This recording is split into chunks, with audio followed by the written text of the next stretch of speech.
Hey folks, how's it going? May is Celiac Awareness Month. So we are going to make some cupcakes that I can eat.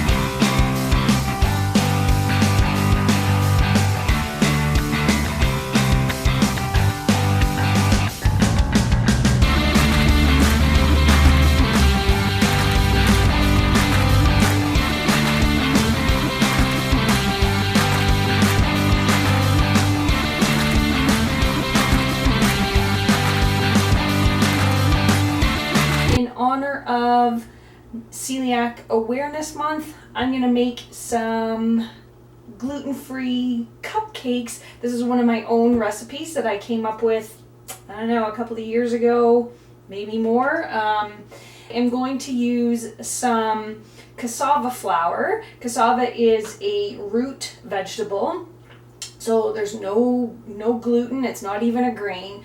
Gluten is found in wheat, barley, and rye, and in most commercially produced oats. So unfortunately, people who have celiac disease have to make sure that they're eating oats that are certified gluten-free. So of course they cost about 3 times as much.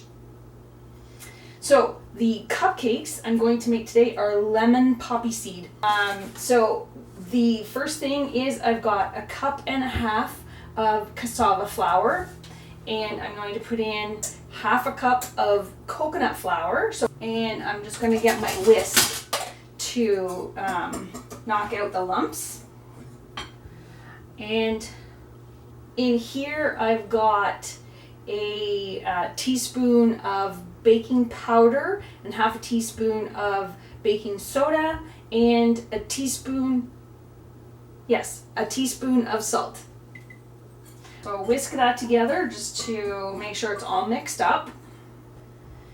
Okay, so 3 eggs, room temperature thick. For those of us in North America who have to refrigerate our eggs, if you forget to take them out of the fridge for a couple of hours before you start baking, just fill a large measuring cup or a bowl with some warm tap water, put the eggs in the water for a few minutes, and they'll warm up.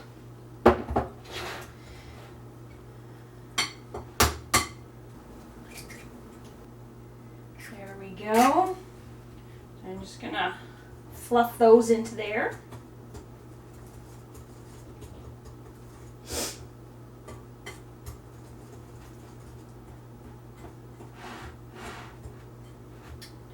Need my other measuring cup. Where did it go?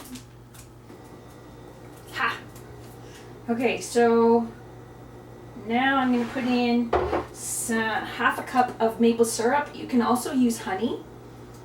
I prefer to use maple syrup or honey over granulated sugar, or definitely not any artificial sugar substitutes. Those things are toxic.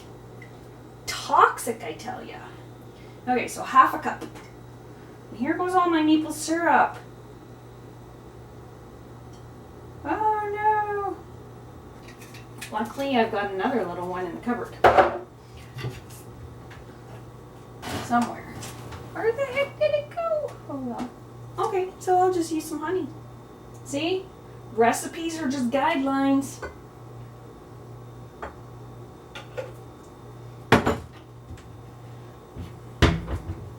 No big deal, really. So I'm just gonna mix this all up.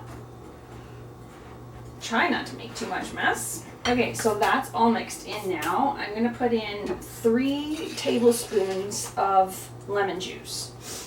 You can use freshly squeezed lemon if you have some lemons. I do not, so I usually always have this stuff in my fridge.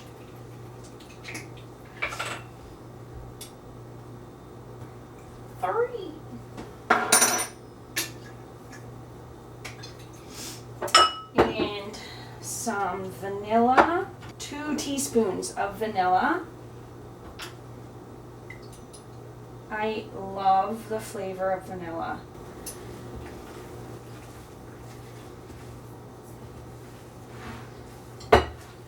mix this all in. Once that's all mixed in, we're going to put in two tablespoons of poppy seeds. What do you think? Does that look like 2 tablespoons? One.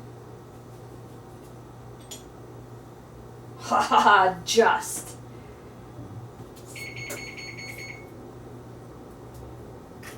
And that was my oven preheating to 350 degrees Fahrenheit, and that was somebody sending me a text message.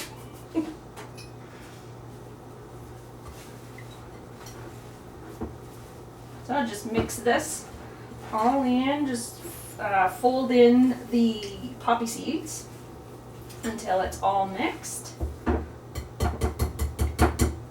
And did you know that if you get random drug tests at work and you have had a poppy seed muffin, you might test positive for use for opioids? How crazy is that? Try and explain that to your boss. No, honest to God, I just stopped for a poppy seed muffin at Tim Hortons. It wasn't drugs. Okay, so now I'm just going to drop this dough into the muffin cups, cupcake cups. I use silicone rather than paper liners.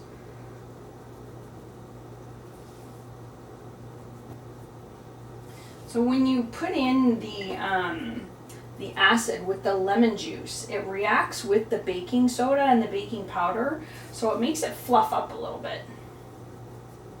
So you don't want to work with it too much. So I got enough for 9.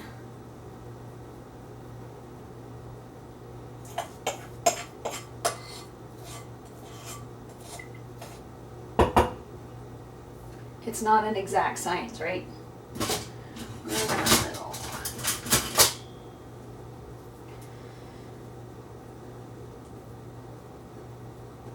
Try to even them out a little bit.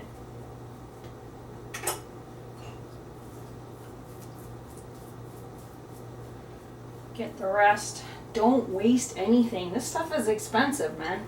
Don't waste. Nope. Okay. Let's take these ones out. So now I'm just going to pop these in the oven for about 20 to 25 minutes. So while that's baking, I thought I would tell you just a little bit about my celiac story. Because this is Celiac Awareness Month, I do like to try and let people know exactly what celiac disease is. First, what it is not an allergy to gluten. Celiac disease is an autoimmune disease, so it creates damage in the small intestine. So when a person with celiac disease eats anything with gluten, eats or drinks anything with gluten, it goes through the stomach and into the small intestine. That's just how our digestion works. And once it hits the small intestine, our immune system goes, oh, wait, what is that? I need to attack that. But instead of attacking the invader, the gluten, it attacks the wall of the small intestine. So the small intestine is where we absorb all of our nutrients. So people who have celiac disease, if it goes undiagnosed and or untreated, then people with celiac disease tend to be malnourished, not because they're not eating or not eating properly, but if they are continuing to eat gluten, then their body just can't absorb the nutrients because their small intestine is damaged. So your small intestine is supposed to kind of look like this, with little finger-like things all along the inside of the interior of the wall that they call villi. When you have celiac disease and it causes the damage, the villi become stunted. They flatten right out, so the nutrients are not being absorbed. This is how you absorb the food, or the nutrients from the food. It also can cause what we call leaky gut syndrome.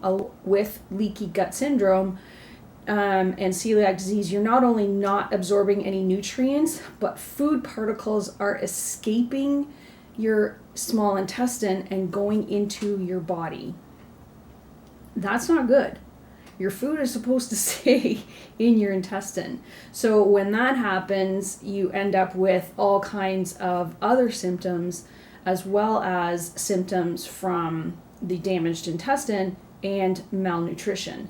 So for myself, I started exhibiting symptoms of celiac disease as young as somewhere between 5 and 8. I remember going to the doctor so often for digestive problems and intestinal problems and stomach problems, and they were never diagnosed. I had problems my entire life.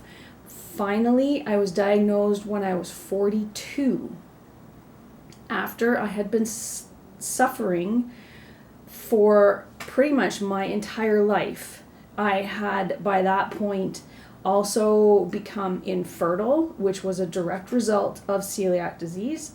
A lot of people who have celiac disease, men and women, will become infertile because of the malnutrition and all of the other problems that are caused by celiac disease.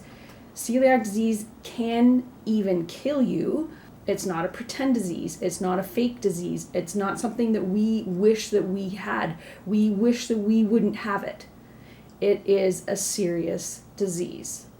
So the way that I finally found out that I have celiac disease was I was very, very sick. I was living in the US at the time, married and living in North Carolina. And I can't remember what year it was exactly. So it was 2009 when I was finally diagnosed with celiac disease. A year and a half before that, I was diagnosed with Graves' disease, which is another autoimmune disease, which can also kill you. So I'm pretty kind of lucky to be here at all. So after a year and a half of treatment for Graves' disease, and Graves' disease went into remission with the medication that I was taking, methimazole, which is an immunosuppressor, I still felt like crap. Like I was no longer feeling the thyroid symptoms, but the rest of me still felt like crap. So I said to my endocrinologist, okay, so if the Graves' disease is gone, why do I still feel like crap? He said, I don't know. I fixed your thyroid. I'm done with you. Yeah. So then I was continuing to have some really, really uncomfortable and painful symptoms. One of the most embarrassing was noxious gas. I'm not joking. Like I would, as soon as I would eat anything, I would just blow up. And then, I mean, that's got to come out somehow, right? So I'd be at work and I would eat my lunch, and then for the rest of the afternoon, I'd be sitting at my desk and nobody wanted to come anywhere near me. I was also chronically constipated. I could not poop unless I took 3 stool softeners or laxatives. That's not good for you, because then your digestive system it becomes dependent on taking laxatives and stool softeners. So I had also gained a lot of weight with the medication that I was on for the Graves' disease. And I was also gaining weight because of the symptoms that I was experiencing from celiac disease. So I had been trying so many fad diets. I tried the cabbage soup diet, I tried the spaghetti diet, I tried the Special K diet, I tried Nutrisystem, what are those shakes? I can't remember, Slim Fast. I tried the cookie, there's even a cookie diet, did you know that? And then finally I said, you know what, fuck it, I am dying here anyway, I'm gonna try Atkins. And, you know, like this is like 2008 that I started this. Even then, doctors were saying, oh God, don't do Atkins, it'll kill you, you'll just have a heart attack. Well, that is not true. For so many people, it's a lifesaver. For me, it saved my life, because within 3 days, I was feeling so much better. My mind was just blown. And the reason is because the first phase of Atkins, you eliminate all grains: wheat, barley, rye, oats, rice, corn, all of that. You eliminate all grains. So after a few days, when I was no longer blown up like this, I was pooping like a normal person. I wasn't screaming while I'm sitting on the toilet. So I went online to the Atkins community website, and there's a forum in there. At the time, I don't know if it's still there. There was a forum in there. Ask Colette. She is or was the head nutritionist for Atkins. So I went in there and I said, Colette, this is what I was feeling like before I started Atkins. This is what I feel like now. Why? Is that normal? Is it normal to feel like a completely different person after just 3 days? And she said, well, going by your symptoms before and what your symptoms are now, I would suggest that you have celiac disease. Go and talk to your doctor. So I spoke to my husband and I said, okay, so I think this could be celiac disease. And so he gave me some guff and said, no, it's not, and blah, blah, blah. And for various reasons, it took me a year to be able to get to see a doctor so that I could get the test for celiac disease. 1, it was difficulty with my husband. 2, it was difficulty with my primary care physician. And then 3, I even had to argue with the gastroenterologist specialist to get her to test me for celiac disease.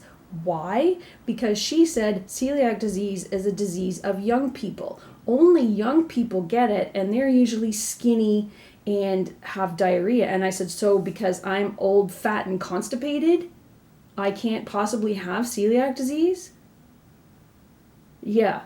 In order to diagnose celiac disease for adults, 1, you have a blood test, and then 2, you have an intestinal biopsy. So they put you to sleep, and then they stick the camera down into your small intestine and take some pictures and take some biopsies, and then they send the biopsies out to the lab. Mine came back with complete villus atrophy.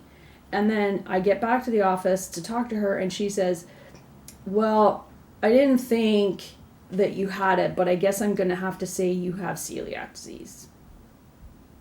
Yeah.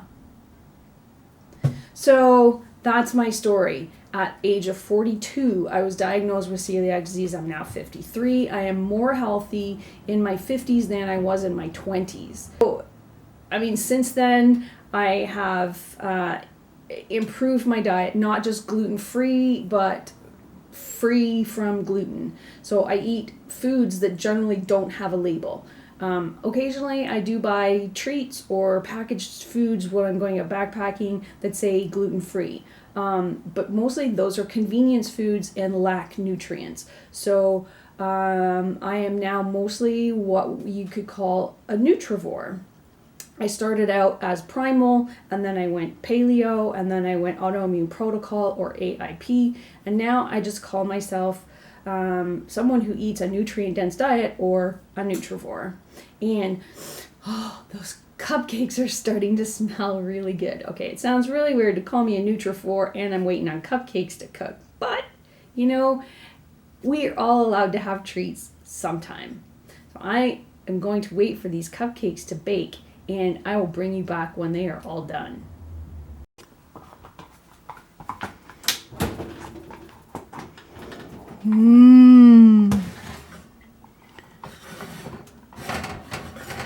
Oh, this thing is so tricky. There we go.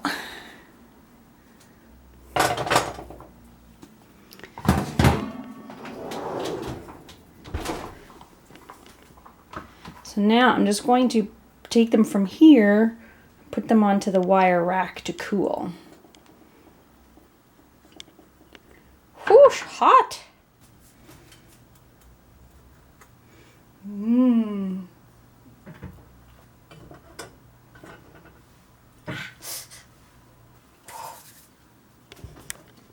It's really too bad I can't eat them fresh out of the oven because they smell really good. But I think I will just burn myself if I try to eat them now. So I'll have to try them when they cool off. I'll come back later.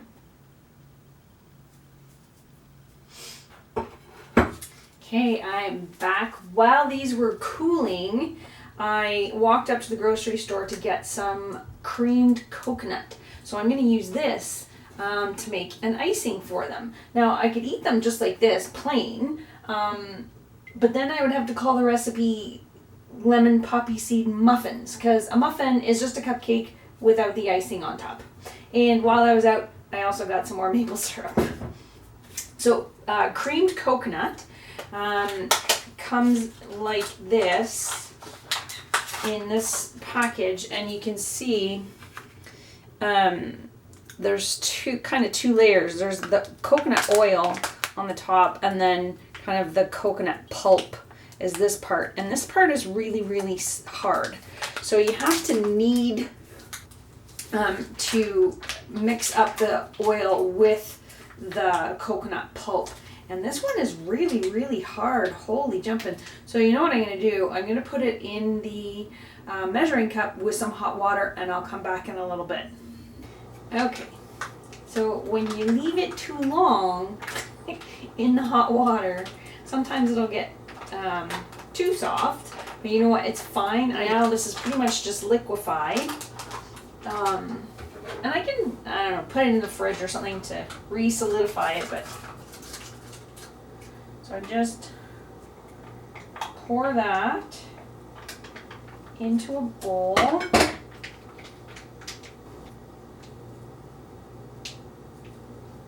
And make a mess all over the kitchen floor. And then I'm going to put in, whew, that was close.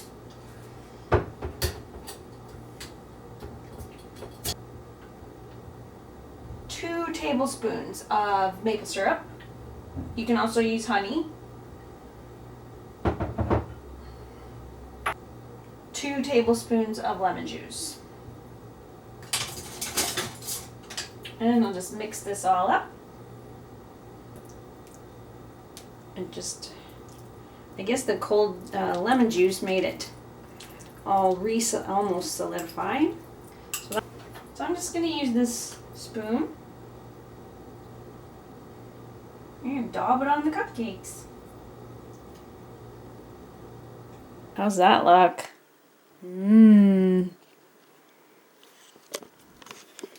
Okay, here's the true test. Let's see.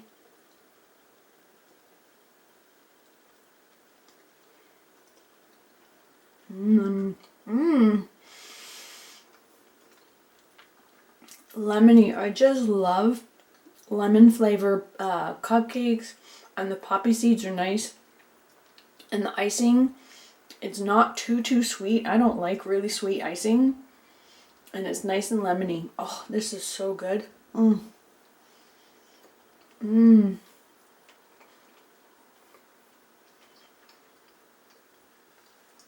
So there you have it, folks. In honor of Celiac Awareness Month, which is May, gluten-free, paleo, dairy-free, nut-free, lemon poppy seed cupcakes.